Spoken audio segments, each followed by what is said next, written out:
Nancy Pelosi's Taiwan visit sparks cyber attacks. Meta and Google cut employee perks while Meta has been sued for privacy issues and SIM swapping. Cybersecurity expert and attorney Leeza Garber joining us to discuss it all. Good morning, Leeza. Welcome.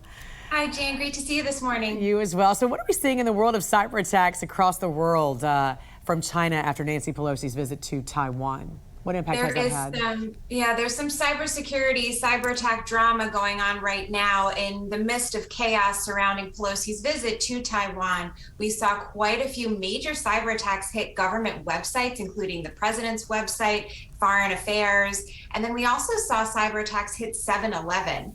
We're still getting reports of what's going on, but a lot of these attacks were DDoS attacks, or distributed denial of service, which means hackers flood these sites with traffic so they simply can't function. And a lot of it took down operations. Some of it in 7-Eleven showed messages supporting China.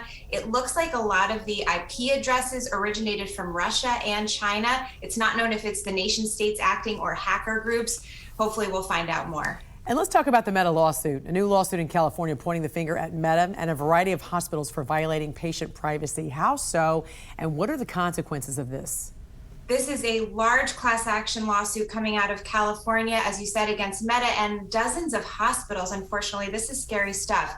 We saw that Meta offered a bit of tracking code for these hospitals, which, without consumer and patient consent, collected data on forms for hospital websites, including some of the top hospitals in our country. It would collect data including patient names, conditions, when they go to make an appointment on a website or fill out other forms. Really private health information being taken. The lawsuit's based on invasion of privacy, a bunch of other actions related to privacy, and really the specific nature of healthcare information, because it's so private, it's so protected in this country. It's extremely important, so we'll see how that plays out in terms of damages. And this all comes on top of both Meta and Google slicing away at employee perks as they experience downturns and legal action from around the world. So what's being taken away as far as perks are concerned?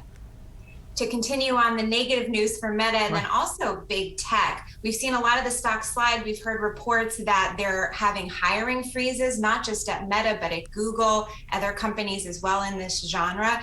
At Meta, we're seeing cuts in terms of free laundry and dry cleaning, and also changing times for free meals so that people are less incentivized to stay at the office and get those free food options. And then at Google, they're cutting free fitness classes and expense accounts.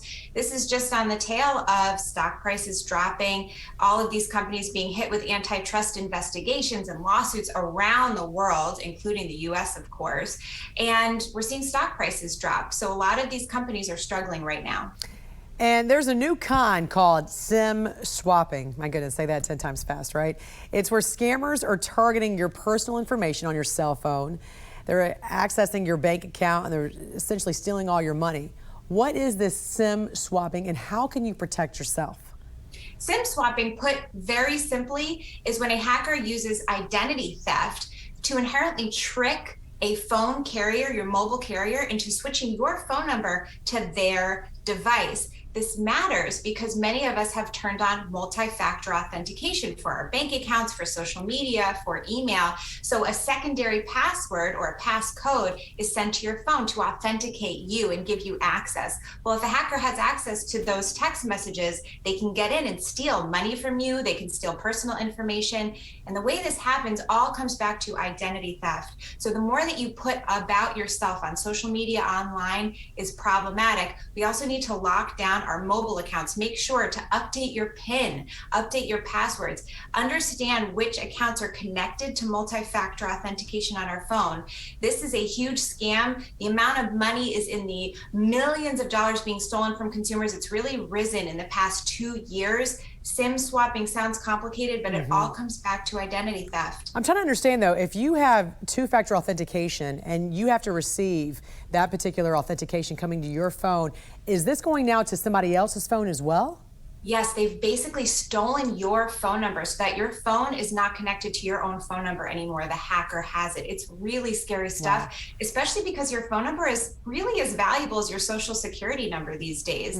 It's private. Keep it to yourself. Don't give it out for marketing scams or schemes. Don't give it out quickly, and make sure you call your mobile carrier. Find out what they're doing to protect you against SIM swapping. Well, that is frightening to think about. All right.